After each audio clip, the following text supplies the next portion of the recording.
comes from the Spirit with glorious light. Confident living cleanses my soul, giving the Spirit. I'm Mike Costello, and I'm here with Dr. Iris Freelander, and today we'd like to share with you some ideas and concepts in Optimum Health. In New Thought philosophy, we place great emphasis upon wellness and health of spirit, mind, and body, and we see a connectiveness between these aspects of our being. And so today we'd like to share with you some ideas on how we can deal with healing and health, but more than healing even, keeping ourselves healthy and preventing ourselves from having illnesses and diseases of both the mind, the body, and the spirit. How shall we start, Dr. Freelander? Talking about the spirit first? Well, that would be a good idea because we're really spiritual beings living with physical bodies instead of being physical bodies having a spiritual being aspect of ourselves. So as long as our spiritual aspect is strong and true, then our physical body is doing whatever it's supposed to do. Mm-hmm. Isn't it interesting that today there's so much interest in the mind-body connection, and in religious and philosophical groups such as ours, there's that interest in the connection of mind, body, and spirit. And of course, we know that all of those things are interrelated, and it's very important for us to realize that we're spiritual beings first, but we do have a physical body. Yes, and we have to take care of that physical body. And most of us abuse our bodies as long as we can, and then we're brought up short. I know I fall in that category. And so then we have to straighten up our diet and our exercise programs. And our body is very forgiving. We can abuse it a lot, and then it keeps going. And I think that a lot of people think that because someone has illness, they've been doing something awful, and they wonder in New Age, New Thought, they seem to put a lot of emphasis on that someone's been doing something they ought not to have done if they get physically sick. Well, that's not necessarily true, except they've not been taking care of their bodies. Mm-hmm. It has nothing to do with their morals or their whatever else. It's just, do they exercise? Do they eat properly? Right, and I think in New Thought we put a lot of emphasis, too much emphasis sometimes, on the cause of diseases or mm-hmm. illnesses, and we also tend to look to placing blame yes. In terms of the causes. Why don't we talk about some things that can keep us healthy from a physical standpoint? I guess the first things that you've already mentioned that we can talk a little bit about is diet and exercise. Yes, well, a lot of people now are saying, doctors are saying that just keep your body moving, just keep moving. And you know, that's true. If we just keep moving, if we exercise, and we can each find our own exercise program and follow it, and the doctors are saying now that if we do 30 minutes of exercise a day for 3 or 4 days a week, that's adequate. Well, anyone can do that, but we can walk, we can work out an exercise program so that we're exercising, or we can go to gyms. Personally, I don't like going to the gym. I like doing my exercise in my home, and for 20 years I've been working out in my home with weights on my ankles and on my wrists, and I have about a 25 to 30 minute program that I do. And it's worked out really well for me. I belonged to a health spa for 3 years, and I ended up not going a great deal of the time. But if you do that the first thing in the morning, like I know you run, and whatever you do, if you do it the first thing in the morning, usually you do it more consistently. Mm-hmm. And then, of course, walking is, everyone can walk, and that's one of the best exercises. The doctors say that swimming is one of the greatest exercises of all, but many of us don't have access to pools. Mm-hmm. This walking, I think, is a tremendous way for all of us to get some exercise. And when we talk about exercise, many people think of heavy exercise like running or weightlifting, and certainly those things are good. Mm-hmm. But they're also very easy exercises, and one of those, of course, is walking. I'm always amazed when I go to the shopping center or go to the grocery store how many people fight for those close-in parking spaces because they're afraid to walk a few feet. Yes. And in fact, if we could just increase our walking, yes, and just do that on a regular basis, and virtually everyone can do that. I hear people so often say, well, I get plenty of exercise at the office or in the house. Mm-hmm. And I think in some cases we do, but we need more than that. And so I think a regular regimen of perhaps walking, as I know you walk many times in the morning, or just deciding to park as far away as possible, which is Yes. kind of a new concept, Yes. and walk, also taking stairs when we can, especially those who are able to do that, and getting that exercise, at least some portion of exercise, several times a week, tremendously important. Yes, and we need to get our heart rate up. And if we walk a long distance in the parking lot, then our heart rate gets up. And so that's the main thing. And we can all work, just give thought to what is it we want to do, and then just plan to do it and do it. But if we just say I'm going to forever, then it doesn't get done. But we need to get our heart rate up, and we also need to get the movement. And when we walk, we walk briskly. Some people call it, the doctor who helped me with my program 21 or 2 years ago called it wogging. And you move your body like that very strongly. Well, I don't feel comfortable doing that, so I don't do it. It might be good for me, but I choose not to. But I've seen people doing it, and I admire them for their stamina. And then the stretching, Yes. which is very important, and especially as we age, it's important to do stretching exercises. Yes, that's been proven to be the best of all, isn't it? Whatever gives us the stretching, and that's what my program does, that I do every morning. It stretches, there's certain things I do that stretches every part of my body from my neck all the way to my toes. And that is, I think, the very best thing to keep us toned. Now, diet, of course, is something that's of interest to all of us, and so many people have terrible times with just their diet and the kinds of things that they eat. It really has a little to do with discipline, doesn't it? Yes, well, it certainly does. And most of us just eat, we have pet foods that we love, like mine happens to be chocolate, and we overindulge. But our body forgives a great deal. If we just do that occasionally, we can get by with it. But if we do it all the time, then it doesn't forgive that much. I guess one of the things that we all need is a lot of fruits and vegetables. Exactly. And that's easy. Well, I eat a lot of fruits and vegetables because I'm lazy, and it's easy. You can have fruit for breakfast and maybe an egg. It's interesting that a lot of doctors now, the alternative health doctors, are talking about don't have dairy products, don't have eggs, and not any dairy products, milk, butter, eggs, and so forth. And I find that very interesting, and I don't have an opinion on that. Do you?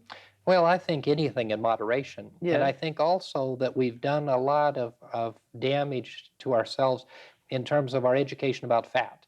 And one of the important issues of fat, and of course, a lot of people could go into that in greater detail than we can, but when we look at the fat that comes from dairy products, or also processed dairy products, sometimes we're told by alternative therapists, again, and practitioners, that a reasonable consumption of these natural fats is within reason and probably is beneficial. It's the excessive use of fats that that cause us our trouble. So I think that whatever counsel we take, that anyone who is very radical on any point of saying always do this and never do that is probably someone we should be somewhat cautious of, because I think I heard some time ago someone talking, an alternative therapist, about diet, and they gave the 80-20 rule, and you've heard me at the church and different places talk about the 80-20 rule, and that is if one eats properly 80% of the time, or at least with a conscious awareness of diet 80% of the time, then we can afford 20% of the time to eat what we want. And thereby we're not really depriving ourselves. But when we do have these comfort foods and things that we enjoy, in chocolate in your case, and all of us have them, the kinds of foods that maybe aren't the best for us, then I think we become aware of the fact that maybe they're not the best for us, but we enjoy them and they give us some satisfaction and comfort in life. And so an indulgence here and there isn't going to kill us. Exactly. And we all know people who are so radically involved in diets that say, don't eat that or you'll die. And interestingly, the people who are the most radical often look the most unhealthy. Yes. And so I think moderation in all things. And I think diet is only one part of the health prescription. Yes. Exercise is another. And then I think, beyond the physical aspects of health, we need to look at the mind and we need to look at the spirit and the way that our mind operates, which is just fundamental to what we teach in the church. And New Thought is that we have to be aware of what's going on in our minds. If we're just inundated with negative thoughts, if we're just defeated all the time, if we're always in stress and turmoil of mind and of body, then we're really placing a tremendous burden upon our being. Yeah.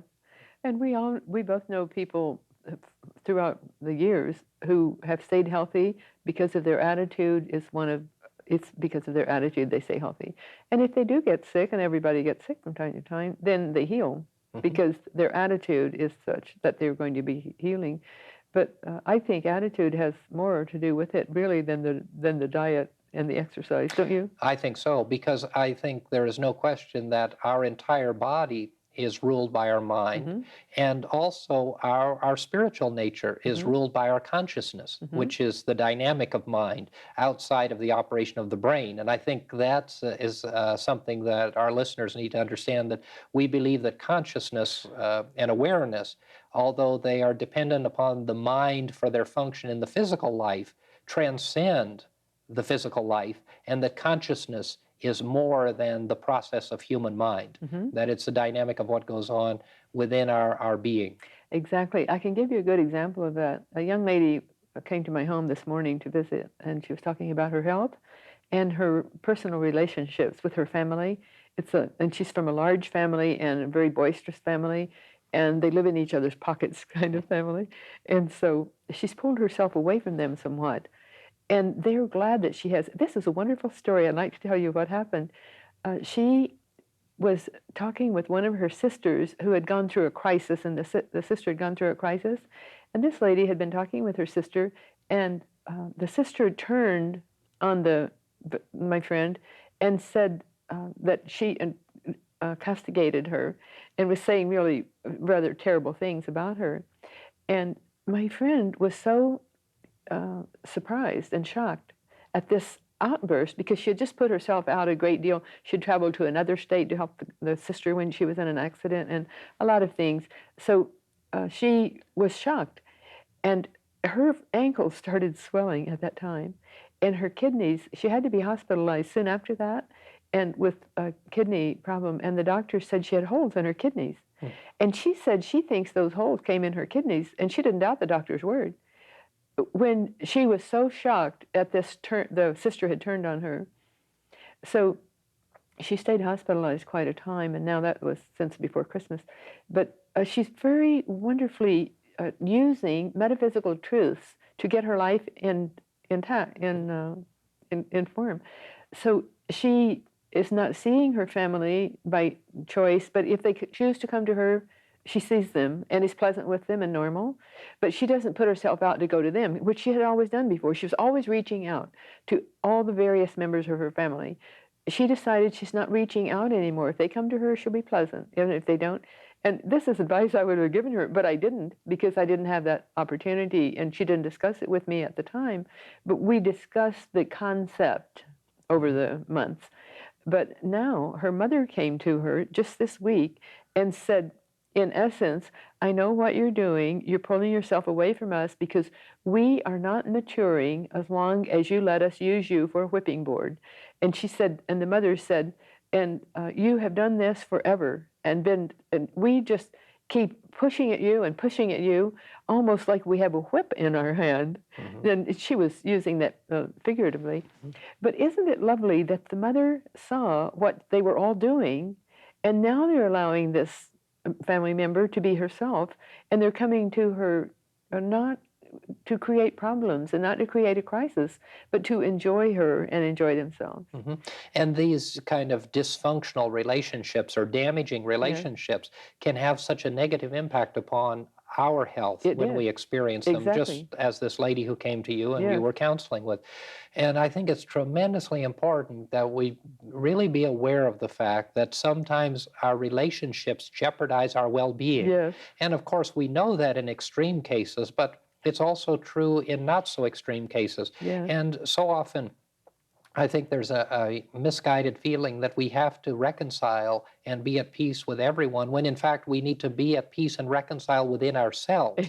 And then if we're able to share that reconciliation, or if we're able to live it out, then that's a wonderful thing. But the importance is that we not carry that burden. But if the burden is going to be damaging or more difficult if we're in the process of experiencing the relationship. Then we need to move on from that relationship and take a break. And that's the mature way, isn't it? It's the mature way. I remember many years ago, a counselor told me to say to my family, who were giving me a hard time at the time, I'm sending that garbage right back to you. I don't accept it. And I thought that was very good, because you're not hitting out at them. You're just saying, I'm not going to take your garbage anymore. And if you say it just dispassionately, but mean it, then they don't do that anymore. Because people who hit out at others usually are trying to get some kind of sense in their lives, and they don't know how to come to terms with life. So they think by getting another person angry, then they're going to find out on their own. That doesn't make sense, does it? But don't you think that's true? Absolutely true. And we have to remember that when we believe other people are making us angry, we are allowing them to make us angry. And there are two things that I think really contribute to our optimum health from the standpoint of relationships and mental health and health of consciousness that affects our physical body and our spiritual being. And that is giving up the blame game. Yes. And just as you were saying, giving up the relationship and stepping away from it, and sending the garbage back. Yes. But also not blaming anyone. Exactly. Not blaming them for what they do or blaming them in any way, shape, or form. And also cultivating forgiveness within our own consciousness for those who have harmed us or that we have perceived have harmed us, but not reliving that and rehashing it and blaming, because all that happens then is we allow it to dig deeper and deeper into our awareness and into our consciousness, and we damage ourselves even further. Exactly. And when we do that, and we know when we're doing it, and thank goodness most of us have outgrown it, and don't you see people outgrowing it just by leaps and bounds? It's just amazing how the consciousness of mankind is raising. I think it is the most amazing thing on earth that so many people are seeing themselves clearly, just as this family did.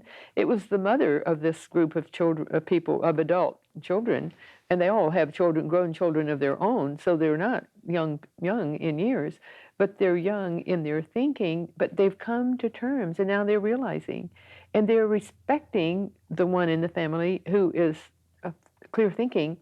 And I think that is not unusual. I think it's happening a lot today because the consciousness of mankind is raised.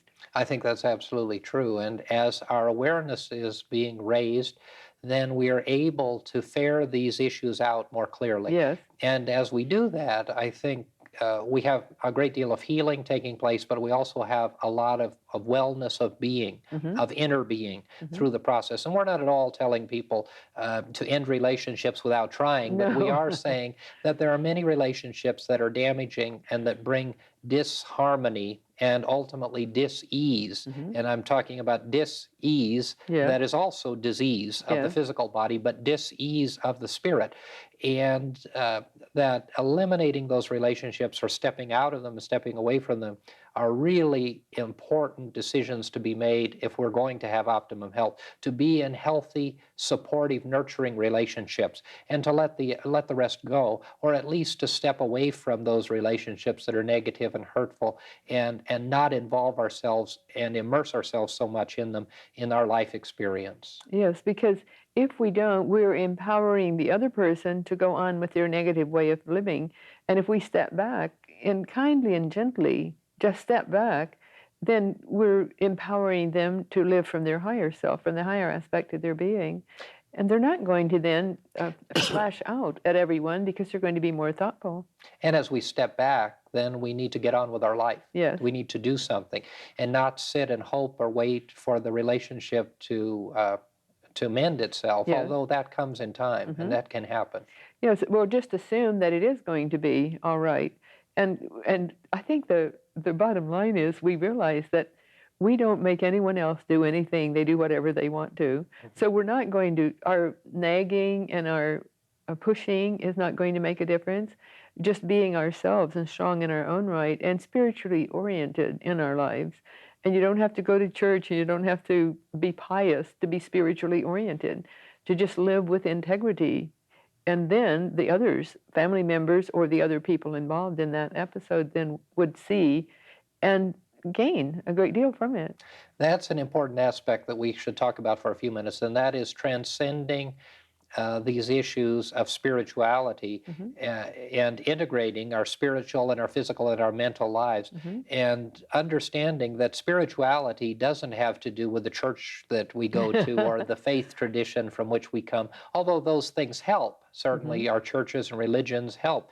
But people of all faiths and people of no faith can be deeply spiritual That's right. and be nurturing and have an optimum level of spiritual health without having the religious dimension. Yes, And I think that's hard for us to hear. exactly. But I think what you really mean is people can be very spiritually oriented without being involved in any church, temple, or other organization.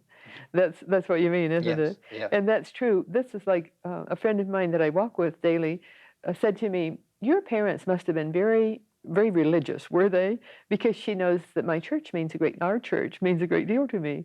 And so I said, "Well, they were honest Christian people, and they led Christian lives." I said, "I remember one time an older man met me on the street when I was about 10 years old, and he said to me, 'Your father's word is as good as gold.'" And the way he said it sent rigors down my back, and it scared me because he was so intense. But I've thought of that many times. What a wonderful thing that my dad's word was as good as gold to the people in the community. And everyone thought my mother was such a wonderful mother, and she was. She stayed home, minded her own business, took care of her family, and she had a huge family, but that's what she did. But she was a Christian in her heart, and she professed to be. She said she was a Christian. She said she gave her life to God when her third child, was quite ill when he was a baby, and she since then had done her very best to lead a Christian life. Well, I think my mother led a Christian life before then. She just consciously did it then. But yet they were not involved in any church because there wasn't a church around that they cared to participate in. Mhm. I think that's true of many, many, many people. Many people, and also of different religious faiths, have difficulty believing that people of other faiths uh, have the equal ability to be spiritually sound, good people. And I think the wonderful thing about this time and this age is that our little planet has become so much smaller, and we're now understanding that Muslims and Hindus and Buddhists and all of these people from faith traditions that we didn't understand until very recently, and didn't even have to interact with, also have tremendous values Yes. and a tremendous dimension of spirituality, tremendous level. Yes. Well, of course, at our church we meditate, and I think that's another good way of gaining good health. It's just being quiet and still and attuning ourselves to divine energy. And that's what meditation is. We say meditation is prayer is talking to God, and meditation is listening.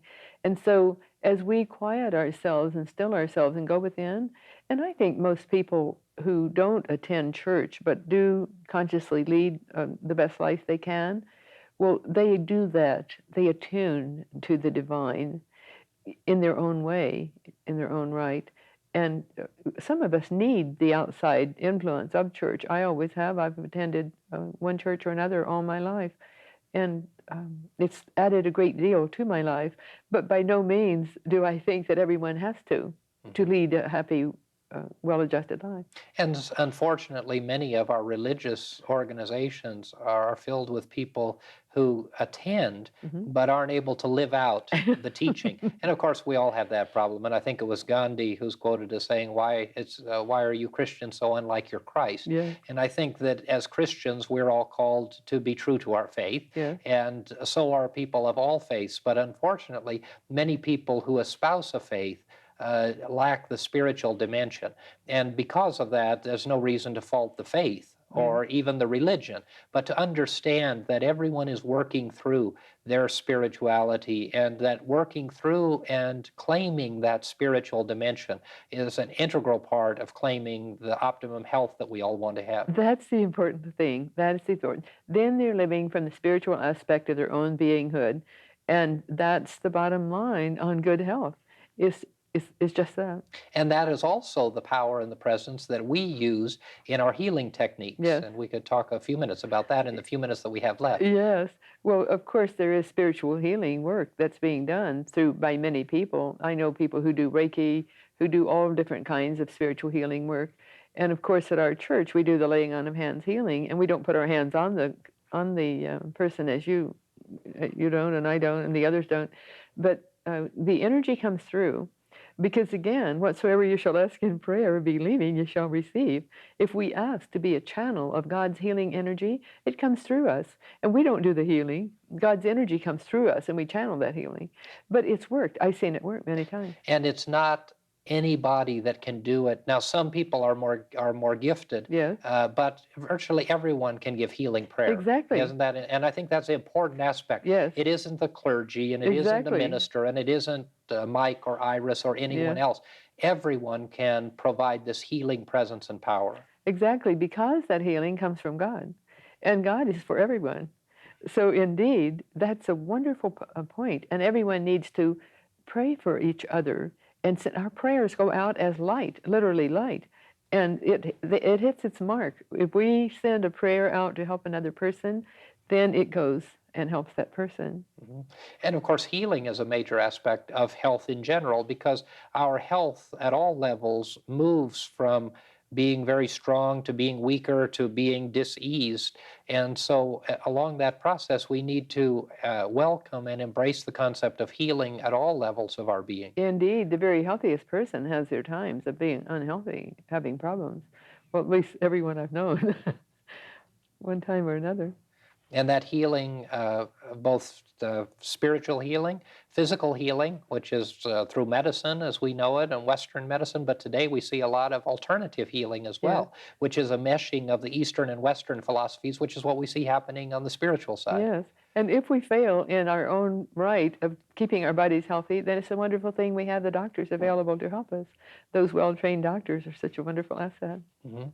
So it's an important aspect of our being and of our life. If we want to have optimal health, if we want to have health of mind, body, and spirit, to align ourselves with the reality of truth and the presence of God.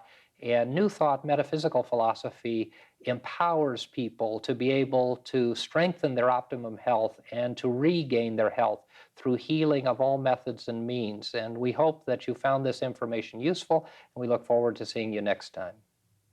Living cleanses my soul, giving the spirit fullest control. Confident living rights every wrong. Dynamic power helps me be strong. Confident living comforts my heart. From such a blessing I can't depart. Confident living helps me expand visions of value, the kingdom at hand. Confident living, talent to win, gift of the Spirit moves from within.